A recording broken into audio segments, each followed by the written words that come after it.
Hello everybody, I'm Zach from Rider University OIT Help Desk, and today I'm going to be talking to you about new projectors in the classroom and how they work.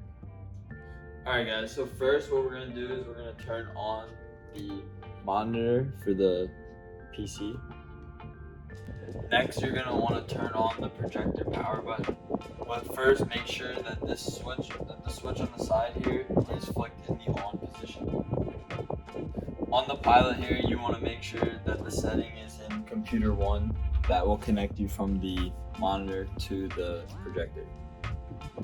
If you don't want to use any video at the moment and turn it on eventually later, you would hit the AV/mute button. This will turn off the video on the monitor itself, or on the projector itself, while you will still have visibility on your monitor.